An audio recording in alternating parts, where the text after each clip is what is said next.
we will be now launching the event. Excellencies, dear colleagues, welcome to this new Big Plastic Pollution Dialogue co-organized with the Office of the High Commissioner for Human Rights. I would like to start by thanking the Office of the High Commissioner for Human Rights for having chosen to partner with the co-conveners of the Geneva Big Plastic Pollution Dialogues to launch and discuss the note they have prepared on aligning states' duties and business responsibilities with the guiding principles on business and human rights. Those of you who regularly join us already know that these dialogues kicked off in 2020 to make links with ongoing multilateral processes to tackle plastic pollution in Geneva and beyond. This third series of dialogues kicked off after the adoption 2 years ago of a historic resolution at the United Nations Environment Assembly, setting up the path to a global treaty to end plastic pollution. While all eyes are on the Intergovernmental Negotiating Committee to develop this international legally binding instrument that was set up following the adoption of the resolution, and which will meet for its fourth session referred to as INC4 in less than 2 weeks now in Ottawa, Canada. Today's event is the occasion to remember that in the multilateral system, we have other processes contributing to tackling plastic pollution. In preparation for INC4, we have already hosted 7 dialogues discussing key thematics and launching important documents to feed negotiators. And we will be hosting 3 more dialogues in the coming days, discussing topics such as trade, health, and more. Most of these events are online, and this reminds me to welcome the hundreds of people who have joined us on WebEx today or will later watch the video of this event. Let me also remind our audience that the dialogues are organized by the Geneva Environment Network in collaboration with the Basel, Rotterdam, and Stockholm Convention Secretariat, the Center for International Environmental Law, the Global Governance Center at the Graduate Institute, IUCN, Norway, Switzerland, the Forum on Trade, Environment, and the SDGs, and the University of Geneva. Today's event will be moderated by Ana Paula Souza, Human Rights Officer of the office at the Office of the High Commissioner for Human Rights. And formally opening this session, we are glad to be joined by Walter Schult, Minister at the Permanent Mission of the Republic of Ecuador to the United Nations Office in Geneva.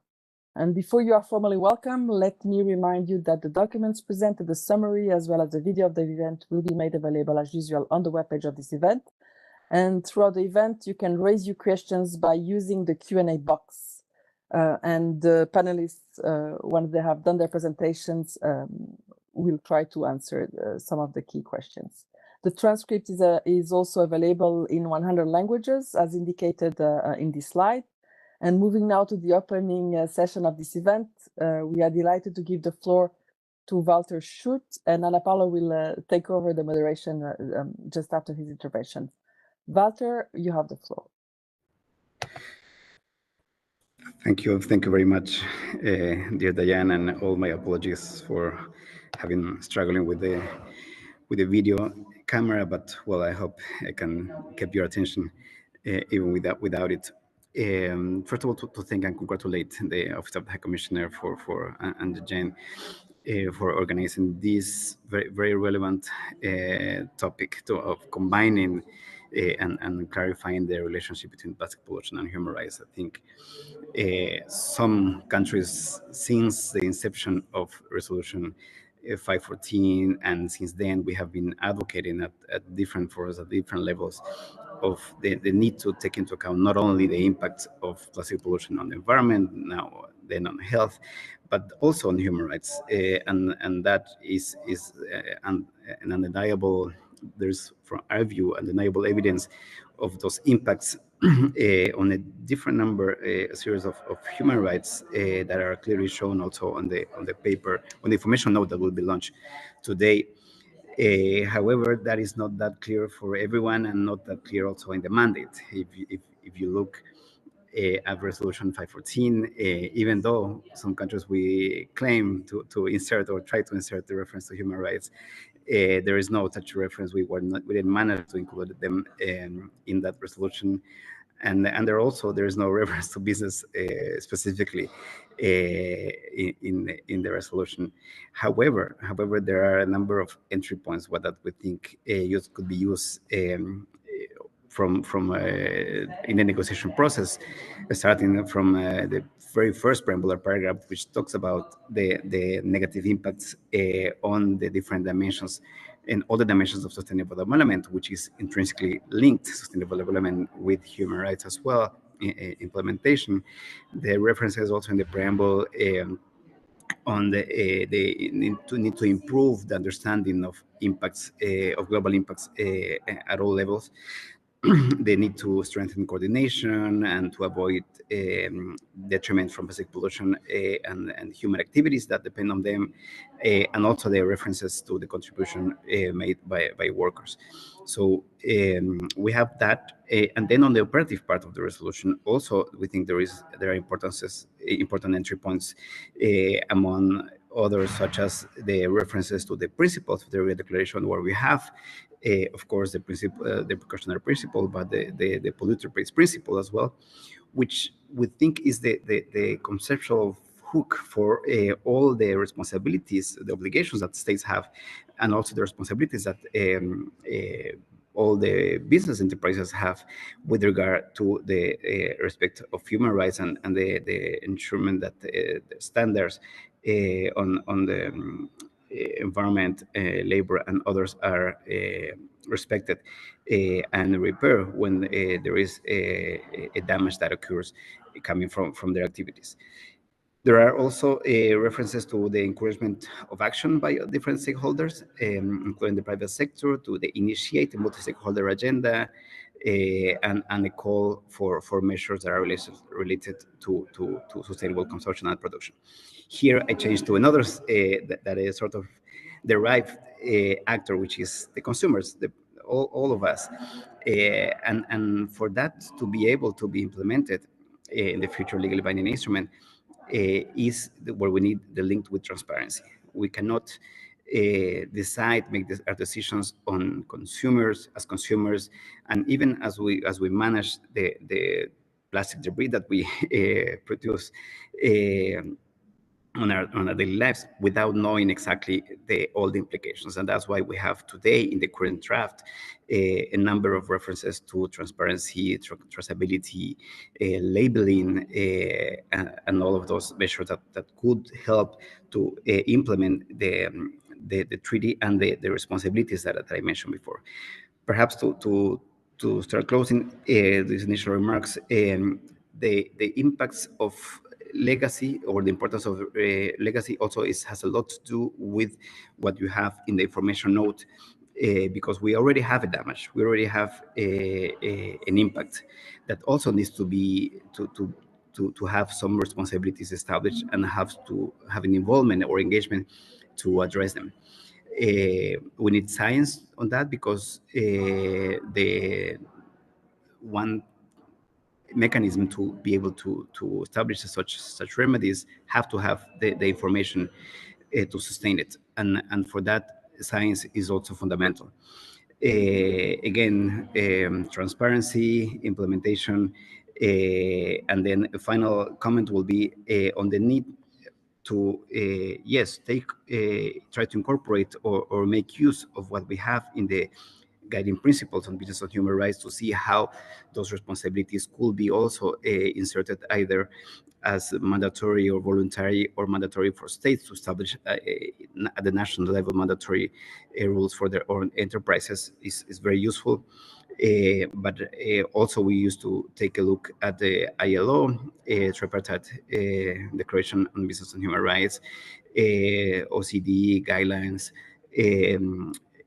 the work of the amount of work that the Office of the High Commissioner has produced, coming from not the office but the treaty bodies, for instance, the Committee of the Rights of the Child, or the Special Rapporteur. Some of those, Marco is also here when as Special Rapporteur on toxic waste, and others. We also should be taken into account into this effort, but again, to congratulate and call for everyone to. I look forward also for the comments from from panelists, but to try to incorporate as much as possible these measures in a combination between binding and non-binding measures which should ensure that such responsibility is really respected and implemented for the overall purpose of protecting human rights, environment, health from plastic pollution. Thank you again. Thank you so much, Diana, for opening, but also thank you so much, Walter. You have been really, really specific, and I really appreciate the tone that you have given to the start of this discussion today. As you know, while there has been much attention on how the business sector could be an integral part of the solutions to address plastic production and pollution, and no one will disagree with that, their responsibility for creating massive volumes of plastic pollution is often not part of the discussion. The briefing note that we are launching today, the result of a collaboration with Breaking Free from Plastics, aims to do just that, placing the state duty to protect against human rights abuses by third parties, including business, the corporate responsibility to respect human rights, and when harms occur, recalling states' obligations and business responsibilities to ensure access to effective remedies as an issue that needs to be front and center at the INC process. Each stage of the full life cycle of plastics, from extraction through disposal, adversely impacts human rights, especially the human rights to life, health, a healthy environment, food, water, sanitation, cultural rights, the right to development, and access to information. The connection between the stages of the plastic cycle and their impact on human rights has been highlighted by the Special Rapporteur on Toxics and Human Rights, who is joining us here today. This means that at any stage in the plastic life cycle, business should be engaging in due diligence to identify the human rights harms to which they are connected. And we have a powerful and widely accepted set of standards to guide states and business efforts in this regard through the UN Guiding Principles on Business and Human Rights. These principles can contribute to enhancing accountability and governance in the context of the new treaty on plastics. So without further ado, I would like to invite Anita Hamasatri, Henry M. Jackson Professor of Law, Faculty Director, International, Transnational, and Comparative Law Programs, Director, Sustainable International Development LLM Program of the University of Washington School of Law, and a former member of the Working Group on Business and Human Rights, to introduce the briefing note. Anita, you have the floor. Thank you so much, Ana Paula. Thank you to Diana and Walter for giving us a great introduction. I was really pleased to work with Break Free from Plastics and with OHCHR on this information note, really showing how we can align state duties, but more importantly, business responsibilities relating to plastics with the guiding principles.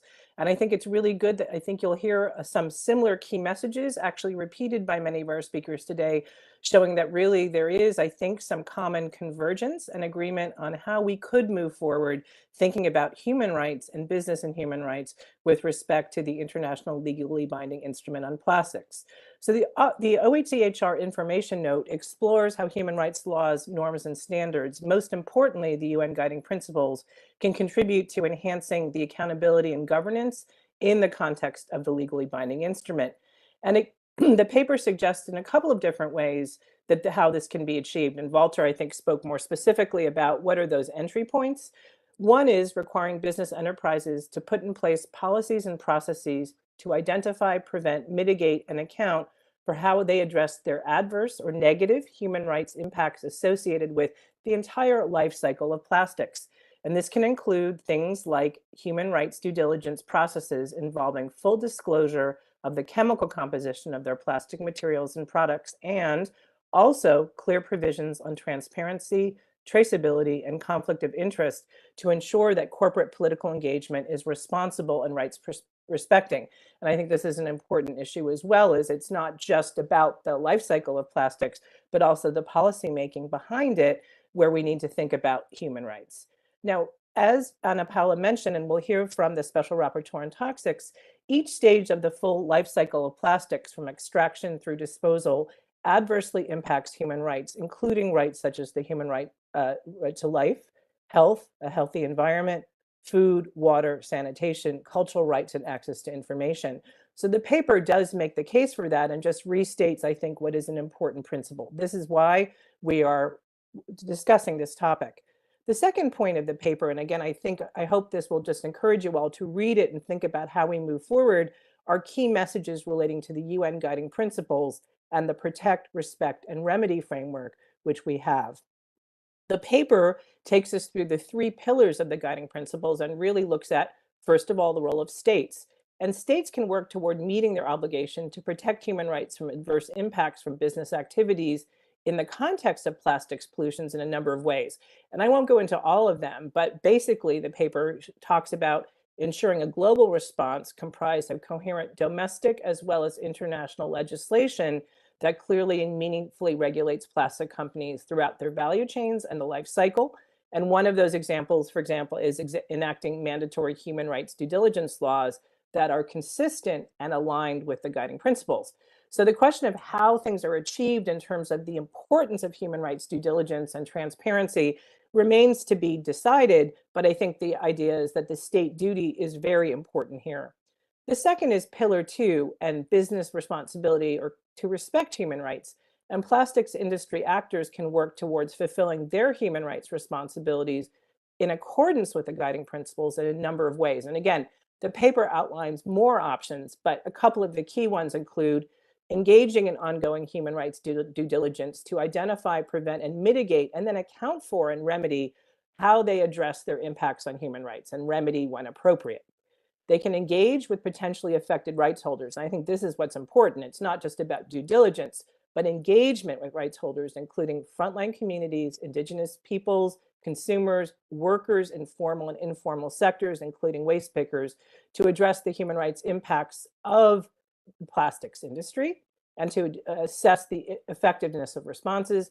And finally, fully disclosing the chemical compositions and the known and suspected adverse impacts of the compounds, and including plastics replacements to which workers, consumers, and others are exposed. And the paper also talks about, and I know that the special rapporteur in toxic will talk about this, access to remedy, which can be many different kinds of things, including reparations, but also non-repetition in terms of what states and businesses need to do to address harm. I'll just conclude by saying that the paper really focuses on sachets and these single-use sachets, which, through their production, through their discarding, through their recycling, leads to many kinds of human rights impacts, including leaching chemicals into the soil and water, threatening drinking water, agricultural land and food safety, clogging drains and waterways, many different kinds of things, as a really important case study as to why human rights is such an important component of addressing the plastics life cycle. So I really encourage you to sort of look at that case study because it's very important. And finally, I would just say, we have some analogs in other related areas that I think gives us, a good roadmap or entry point to thinking about the international legally binding instrument. In 2023, the International Conference on Chemicals Management, ICCM5, adopted the Global Framework on Chemicals, which called on businesses to conduct human rights due diligence throughout the value chain, and that as part of that, they should internalize or make efforts to internalize those costs and commit to innovation as part of that commitment. And in 2020, the European Commission published the EU's Chemical Strategy for Sustainability, in which it commits to promote due diligence for the production and use of chemicals. So I'll conclude there and really look forward to the observations of the wonderful panel who will really, I think, reflect on this today. Thank you. Thank you so much, Anita. Not only for this presentation, perfect summary, but also for your role in helping and shaping this note. We will now swiftly move to the panel discussion. I would like to remind participants to write your questions in the QA box. I see that is already a question there. It could be open or directed at a specific speaker. And speakers, please do check the Q&A box and do your best to reply to each comment or questions as you see fit. Well, let's start with our first speaker, Mr. Dr. Marcos Orellana, the UN Special Rapporteur on Toxic and Human Rights. And I would like to remind, I should have said before, that each speaker will have 3 minutes, and I would really ask everybody to stick with time, because we have been very ambitious, because we try to be as inclusive and diverse in the constitution of this panel. And I think we managed to get just that. But for this to work, everybody needs to stick with time. So Marcos, you have been a leading voice calling for a human rights-based approach to global plastics governance. Accountability is a key component of such approach, but so far, access to justice and remedies have been absent in the INC process. In your view, why and how this should be addressed at INC4? Thank you very much, Ana Paula, and thanks to the Geneva Environment Network and the Office of the High Commissioner for Human Rights for its kind invitation to join the conversation. So going right into your question, there cannot be any doubt at this stage that a human rights-based approach is central to an effective and legitimate instrument. Effective so that the plastic crisis can be solved at its roots, and legitimate so that solving it is done in a manner that is equitable and does not create other human rights harms. And as you rightly said, accountability is a key element of a human rights-based approach.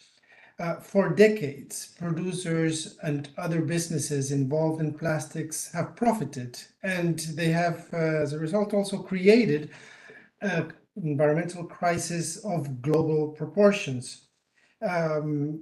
What's more, plastic businesses have at times pushed for false or misleading solutions. Recycling is an example. So in the knowledge that there is no capacity for recycling, the solution has been pushed. In the knowledge that most plastics are actually unrecyclable because of poor quality or because of the chemical additives in them, toxic additives, they are unrecyclable. So how to deal with this? I want to echo what Walter Schultz mentioned in the beginning. The polluter pays principle is a very important tool, a hook that can bring in human rights and begin to operationalize a human rights-based approach. A global tax on plastic producers, traders, other businesses is important. Again, echoing Walter, we're not starting from a clean slate here. There's a legacy of pollution. There are continent-sized islands of plastics floating in the Pacific Ocean that need to be cleaned up. Coastal communities are suffering from littering. Fisher folk are suffering from their nets filled with plastics. So global tax is important. Similarly, an effective extended producer responsibility across boundaries. And I also wish to echo, Anita Ramasastry, you mentioned disclosure of plastic releases and at every stage of the cycle of plastics. So how do we get there? So this begins to conclude. I will argue that the briefing note by the Office of the High Commissioner is a very welcome step, and it highlights the importance of aligning the Plastic Pollution Treaty with the UN Guiding Principles on Business and Human Rights. And in order to achieve this alignment, the instrument needs explicit language on human rights in the preamble, in the principles, and elsewhere. So with that, in the sake of time, I will conclude. Thank you very much for your attention. Thank you so much, Marcos. And we all look forward to seeing you at INC4. And I think one of taking the hook that you said when mentioning the polluters pay principle, I think this is a very good entry point to introduce the next speaker, Mr. Mihir Kanade, who is a member of the UN Expert Mechanism on the Right to Development. Mihir, what role can the right to development play in aligning the duty of states and responsibilities of business in the proposed plastics treaty with the UN Guiding Principles on Business and Human Rights? Thank you, Ana Paula, for that question. And I'm convinced that the right to development does present the ideal normative framework for aligning the duties of states and businesses in the proposed plastics treaty with the UN Guiding Principles on Business and Human Rights. And I'll very briefly present 6 main reasons for this. Firstly, a broader point. The right to development is the most appropriate human rights norm to directly link the imperative of realizing human rights with the overarching objective of the plastics treaty, that is sustainable development. Now, the right to development cannot be realized if development is unsustainable. On the other hand, as the Rio and Vienna declarations reaffirm, realizing the right to development is essential if sustainable development is to be attained. And so the two are mutually reinforcing. Secondly, the right to development requires that development, including through the contribution of businesses, must be such that all other human rights can be fully realized. In other words, this entails that both states and corporations related to plastic production ensure that a trade-off with human rights does not occur in the process of development. Thirdly, the right to development entails obligations on states at three levels: internal, extraterritorial, and collective. This robust framework thus requires not only host states, but also home states of businesses to ensure through regulation that businesses involved in plastic production within their jurisdictions, as well as those domiciled on their territories, do not harm human rights. This must be reflected in the Plastics Treaty. Fourthly, undoubtedly, a plastics treaty will impact businesses currently engaged in unsustainable production. Livelihoods of hundreds of thousands, especially in least developed and developing countries, will be adversely affected. The Plastics Treaty must ensure that obligations thereunder do not inadvertently result in violations of human rights without appropriate measures to prevent or mitigate. The right to development framework can help. Inherent in it are principles such as special and differential treatment, common but differentiated responsibilities and respective capabilities in light of national circumstances, equity, and just transition. The treaty must thus account for financial support, technology transfer, capacity building, as well as equitable transition times to shift to more sustainable production patterns. Fifthly, the right to development entails the right of all individuals and peoples to actively, freely, and meaningfully participate in, contribute to, and enjoy development. The centrality of all stakeholders, including consumers, as was alluded to, not only in the treaty process, but also in its implementation, is essential. And the Plastics Treaty must reflect this. Finally, businesses themselves, under the right to development framework, have a legal obligation to respect human rights under international law, not just a moral responsibility. The draft covenant on the right to development recognizes the duty of everyone, including legal persons, to do no harm to human rights. And the commentaries to draft Article 7 elaborately discuss the normative basis for this, drawing from Article 5, common to the ICCPR and the ICESCR, amongst other sources. The Plastics Treaty may thus, at a minimum, include requirements for impact assessments and due diligence by businesses. Thank you. Thank you, Mihir. That was a very comprehensive overview. And I should also mention that Mihir is going to be at INC4, and I'm happy to see more discussion on the right to development in the context of the treaty also taking place. We are now going to move to a set of like two speakers that come from the business sector. I would start with Charlene Collison. He's the director collaborations of BSR and the Fair Circularity Initiative Secretariat. She is also a member of the Business Coalition for the Plastics Treaty. And as such, Charlene, we would like to know from you that the Business Coalition for the Plastic Treaty is promoting a new treaty that protects and respects, and I'm quoting, the livelihood, health, labor, and human rights of all people involved in the value chain, closing quotation marks. Have in mind that business are responsible for creating massive volumes of plastic pollution. How could their responsibilities be referenced in the new treaty? Thank you very much, and thank you for the invitation to speak. So I think firstly, what's important to bear in mind is that, as the previous speaker called out, businesses already have a responsibility to ensure that they're respecting human rights throughout their operations. If they cause or may cause an impact, if they contribute to an impact, and if they have any operations that are linked to an impact. So that responsibility is already there. And particularly in embracing the transition to a circular economy throughout their supply chains to ensure that the human rights of workers are recognized. So to be effective, the Plastics Treaty needs very clear operational provisions to address human rights impacts that are experienced by workers throughout the supply chain, particularly waste pickers and other waste workers whom I'm working particularly closely with through the Fair Circularity Initiative, which I'll speak about in just a moment. I think what's important also to call out is that while waiting for the treaty to be agreed on and implemented, companies have an obligation under the UN Guiding Principles to act now and ensure that the human rights are respected. Through the Fair Circularity Initiative, we have developed a number of fair circularity principles.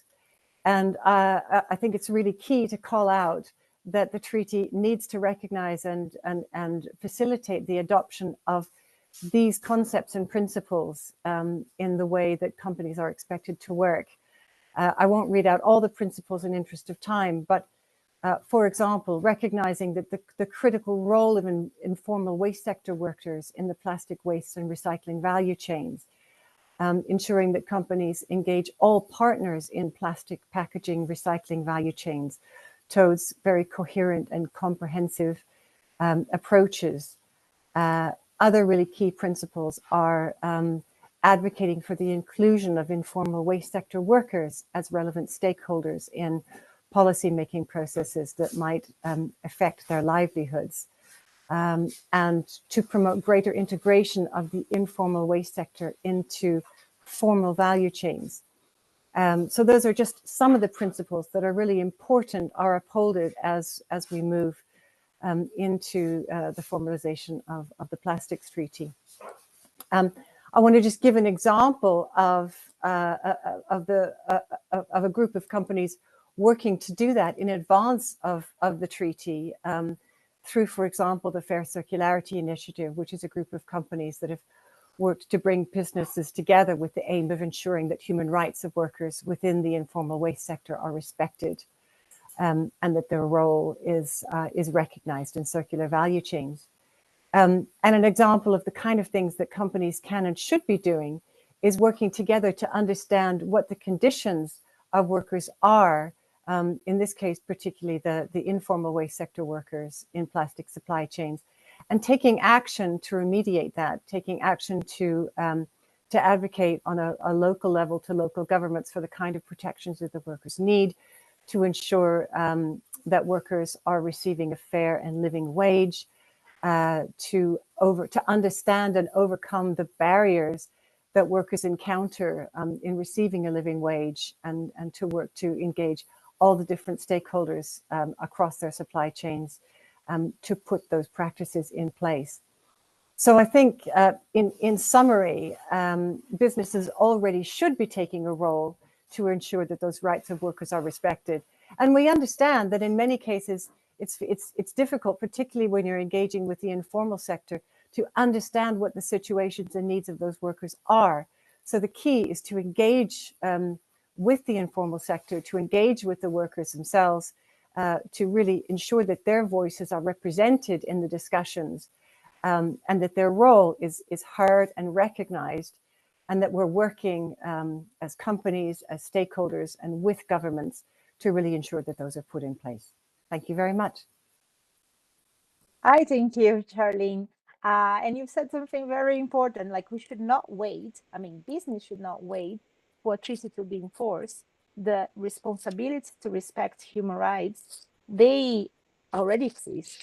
And it's something important to have in mind. A lot of what we have been calling in the context of the treaty is not creating new obligations or creating a new framework, is actually reinforcing what is already there as a matter of coherence, of policy coherence. In any case, I will now invite Jose Manuel Moller, who is the founder and chairman of Almagro and the vice president of the advisory board on zero waste, and also a UNEP champion of the earth. Jose, what are the challenges and strategies you have seen consumer-facing companies to reduce plastic pollution while ensuring rights-based approach, equity, and justice in their value chain? Thanks, Anna, for the invitation. Happy to be here today. I will share some of the ideas around this topic from my perspective. which is I'm an entrepreneur. I have been working for more than 14 years on upstream solution and reusable packaging. And I would start actually taking some of the examples that they were presenting in the case when they were talking about the sachets.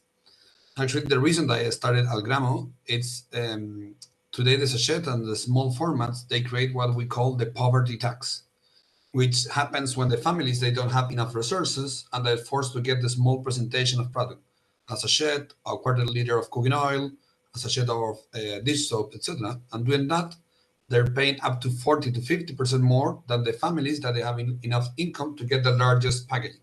So the cost per kilo, per liter, is between 40 to 15% more, and we call that poverty tax. So take a second to think on this model where we are forcing the low-income consumers to pay 50% more. And the main reason of that is the cost of the packaging. So we're pushing them to pay more for a packaging that will last for 500 years and also in the same neighborhood. So in that context, where I started working, focusing on how to avoid that through reusable model. And I would say one of the challenges to move away from this problem, there's two things. One, we're still keeping the focus on recycling, especially on this discussion of the plastic treaty. One of my concerns that we're going to end up with a downstream treaty, and we should also have some upstream solution. Especially on plastics, we have a huge challenge where less than 10% of the plastic is collected, and a fraction of that gets recycled on the same type of product. And one of the challenges that we have for this is today, single use is so efficient. And a lot of businesses, they have a lot of investment already done to have facilities and factories to produce single use packaging. So that shifting cost today, I would say that is blocking to make the decision to, okay, let's move from this model to a more upstream solution. So that's one of the challenges. And in terms of strategies, what could be done in this space? First of all, I would start from upstream solutions. So why don't we focus on stop the waste production instead of having waste pickers? And why don't we invite those waste pickers to transform into our reuse partners? For example, in my case, we're working with waste pickers to move them into what we call reuse partners. So they stop from collecting literally waste to now collecting reusable packaging, washing them, and then reuse them again. With that, I would link this with the idea of just transition, which I think that should be mandatory in this space. And just with this example today, we analyze that a single-use packaging, 80% of that cost is raw materials and the industry part, and just like 20% of that is salaries. Instead of a reusable model, with actually today for us, 80% of the cost are salaries. So they're more local jobs, green jobs, and in taking them into a formal space. So there's a huge opportunity not only to reduce waste, but also to include the waste pickers into this solution with a focus on just transition. So that's are my points in 3 minutes. I'm happy to be here today to share it. Thanks. I mean, every time I hear you speaking, Jose, I get more and more inspired. And I wish there will be, I mean, continue inspiring more entrepreneurs. And so we need more this type of business in the world. So thank you for doing your part. And also for calling for more upstream solutions, the focus of the treaty being that one. And I think it links quite well with what Marcus Orellana the special rapporteur, has also said, that we need to make sure that when creating solutions, we are not based them on false solutions or narratives, and recycling is one of them, clearly. Our two next speakers, they are going to be talking from the perspectives of indigenous peoples and waste pickers. First of them is Prem Singh Taru. He's a program officer, environmental program of the Asian Indigenous Peoples Pact, AIPP. And he's also a member of the Indigenous Peoples Caucus at the INC process. What a pleasure to have you here, Prem. The question for you is, what we would like to know is that, in your experience, what are the most significant barriers for business to implementing effective policies that respect the rights of indigenous peoples and protect them from the adverse impacts of plastic pollution? Over to you, Prem. Thank you very much, Anna.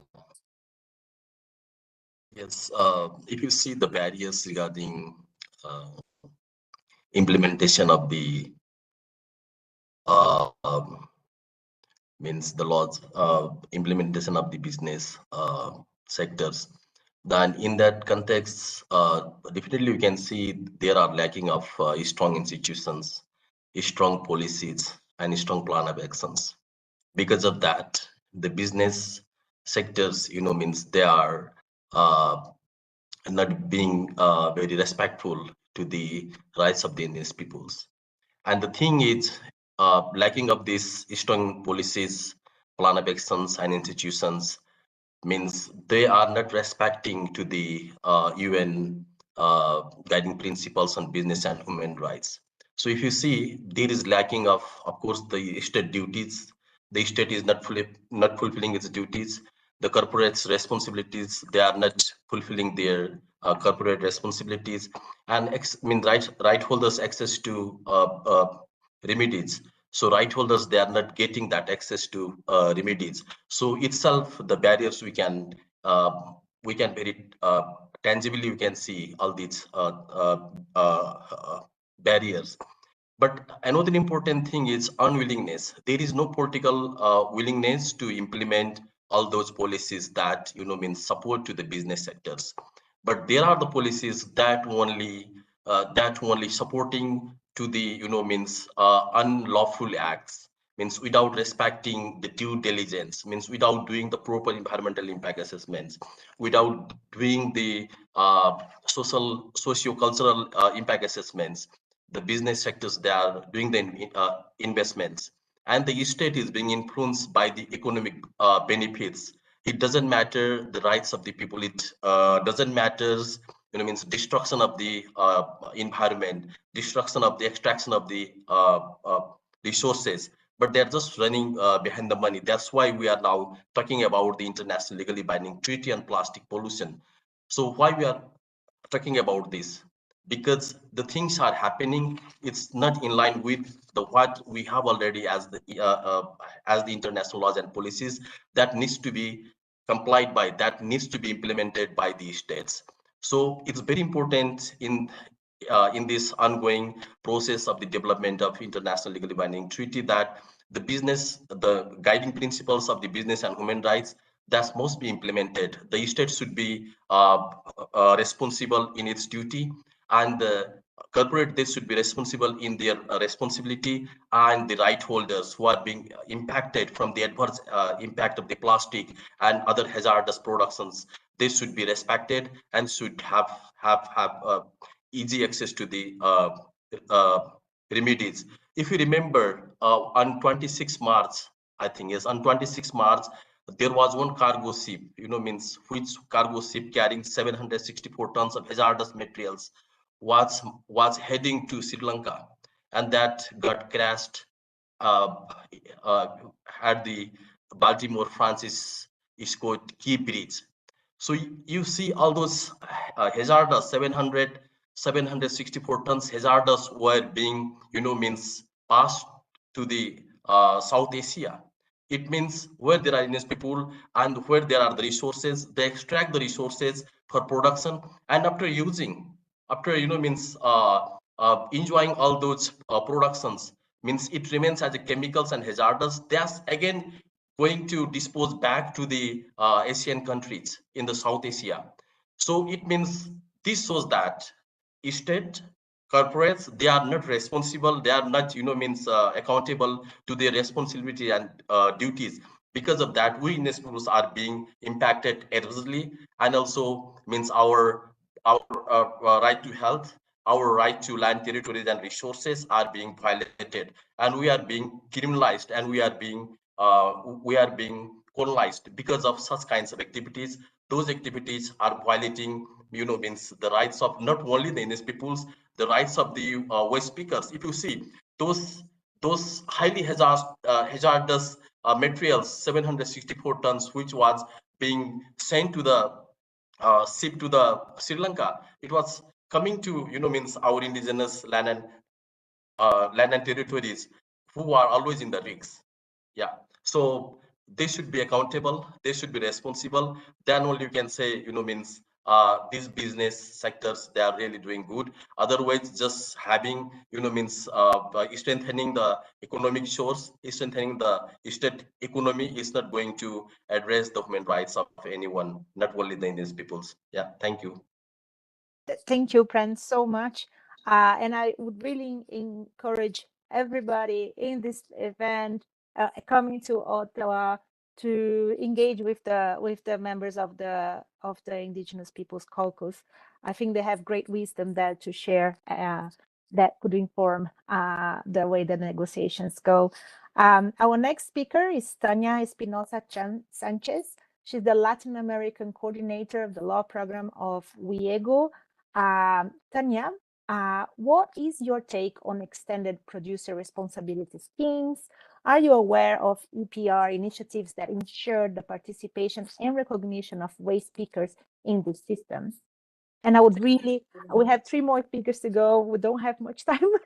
So if you could stick to the 3 minutes, thank you very much. Well, EPR is a growing part of the corporate agenda, with companies increasingly mandated to comply with or develop themselves EPR policy in practice. The International Alliance of Waste Speakers has done quite a lot of work on EPR, including an official position of recommendations and identifying some EPR systems, like Brazil's reverse logistics system and Uruguay's packaging EPR system, that have integrated some waste speakers, though not at that scale needed. Most of the time, EPR systems exclude or further marginalize waste speakers by creating new competition, enforcing costly permitting or infrastructure requirements, or by expanding collection, especially for valuable materials that waste speakers depend on. This disregards their intellectual right to a system that they usually originated and can effectively displace them from their livelihood, threatening their right to work. So to protect the right to work and the right to life, it is essential that the Plastics Treaty, when speaking of EPR, ensures that it will have a perspective of just transition with special consideration of waste speakers. We know that those EPR systems that attempt to integrate waste speakers are those that name and define them in policy. And the treaty will influence national EPR systems and national plans, so it is essential that it defines waste speakers and explicitly incorporate them in its articles, as they are among the most vulnerable within the recycling and value chain. Also, according to the International Alliance of Waste Speakers, EPR should minimize economic disruption to waste speakers. On the contrary, it should provide for recognition of waste speakers and their work, include them in the design and implementation of the system, ensure opportunities for waste speakers to advance in the value chain and into more organized and formal work, and protect public access to recyclables and reusables, as well as commercialization points. Among the most important demands of waste speakers to ensure their human rights and a just transition is the right to organize. You don't see examples of waste speakers' integration into EPR, except in places like Brazil or South Africa, where waste speakers are well organized. And given that EPR merges powerful producer organizations with some of the most precarious workers in our labor force, it is important that waste speakers have representational structures like the International Alliance of Waste Speakers and other unions or cooperatives to create unified demands and to mitigate the rampant appropriation of waste speakers and waste speaker voices that is now so common within EPR and corporate social responsibility discourse today. From my perspective, to warranty the right to organize is perhaps the most important way to ensure a just transition for waste speakers, both under EPR and under the UN Plastics Treaty. Thank you very much. Thank you so much, Tania. I would then quickly pass to the next speaker. That's Dharmesh Shah, who is the Consulting Senior Campaigner on Plastics Treaty on the Environmental Health Program for the Center of International Environmental Law. Dharmesh, is there room for business responsibilities, including human rights due diligence, to be included in the new treaty? Ana Paula, and to all the organizers of this event.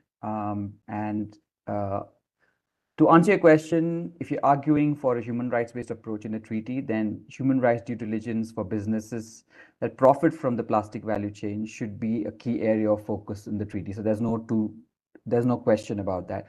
especially given the life cycle mandate that we have for the treaty.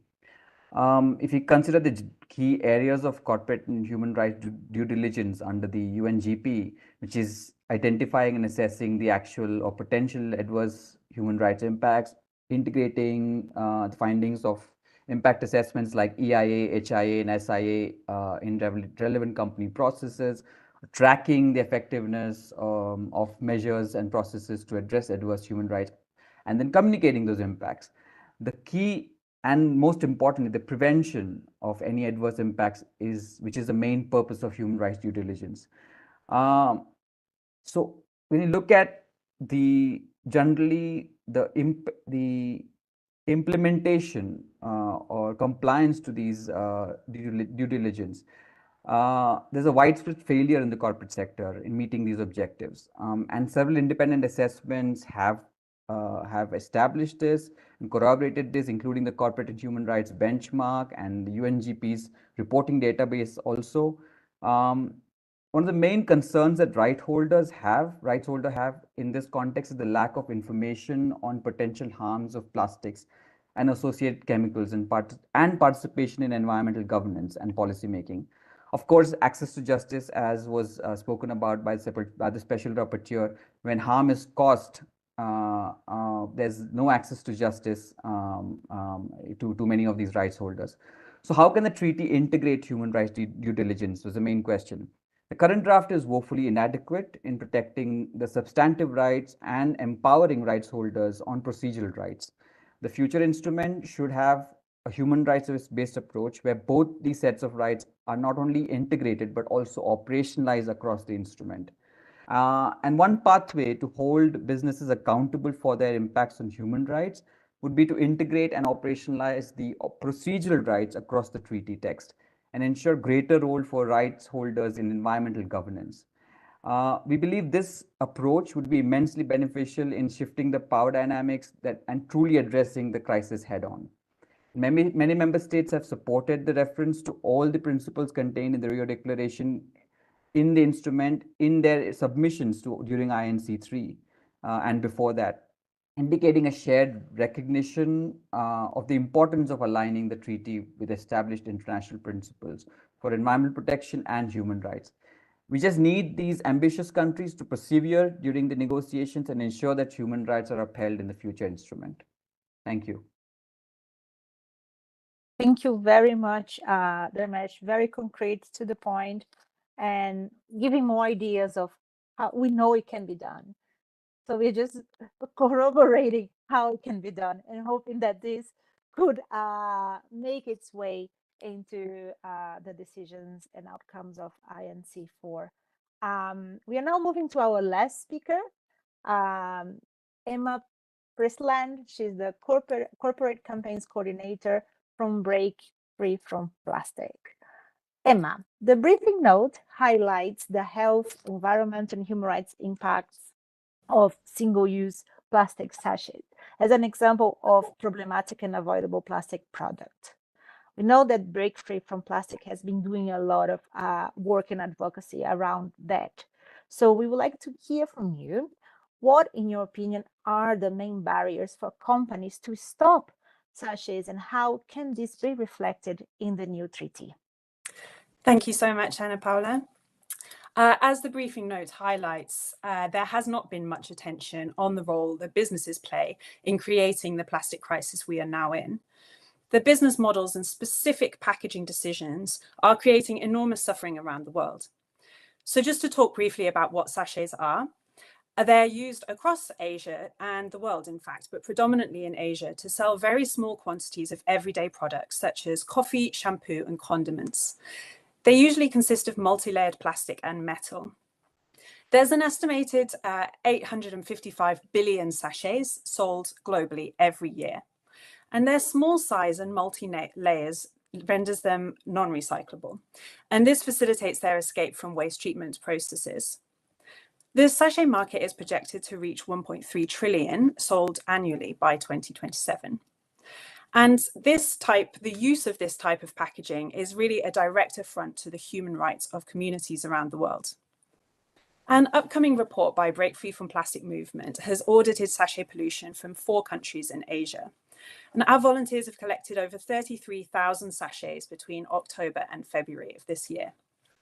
By noting down the brands that we find, we can identify the companies behind that pollution. And the top polluters include global north companies who are actively advocating for a global plastics treaty that tackles problematic packaging. We found that around 86% of our sachets found were used for food packaging, and there was over 2,600 different brands found across those 4 countries. And while sachet producers are making voluntary commitments to tackle plastic pollution, they're currently showing no signs of reducing their reliance on sachets. So the difficulty of processing these tiny packages in waste management systems means that sachets end up in landfills, in rivers and beaches. They're harming ecosystems and they're ultimately damaging human health and livelihoods. But the solutions that are promoted by sachet producing companies are also harming the human right to a clean and healthy environment. In some cases, consumer goods companies have contracts with cement kilns to burn the sachets collected, or they're doing so via plastic offsetting programs.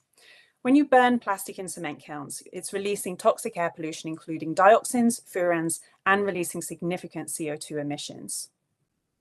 So what other solutions are available? The best that we have is reuse and refill. And many countries have a long-standing tradition of buying small quantities of products in refillable containers.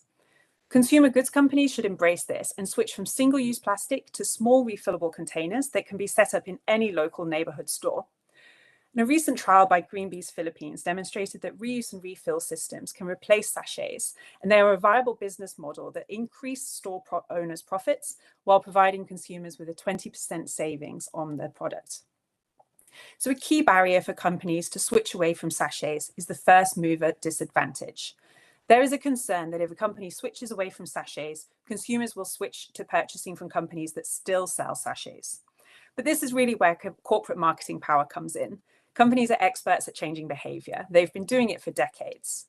Also, we would ideally see shared reuse systems where those companies are working together to set up shared standardized infrastructure for reuse and refill. And all of this, of course, needs to be facilitated by a global plastics treaty. We think that the case of sachet pollution is so egregious that the treaty should ban them outright. While many problematic packaging types are likely to be subject to a phase out, the absolute worst, as judged by strict criteria and an independent scientific body, must be banned by all member states. However, of course, the business responsibility to respect human rights should lead to companies removing sachets from their business models as soon as possible, without waiting for the global treaty to be implemented. Thank you. Thank you so much, Emma. And with this, we conclude the event today.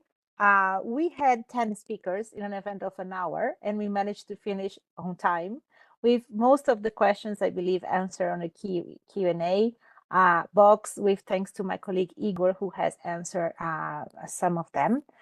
If we were all sitting in the same room, I would say let's give a round of applause to all the speakers.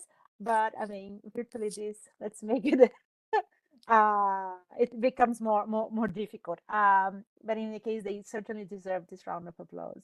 If you see on your screen, you see the QR code where you can download the information notes. Any questions that you have, please feel free to reach out to us. You can get our contacts if in case you don't have them already through the organizers of the event.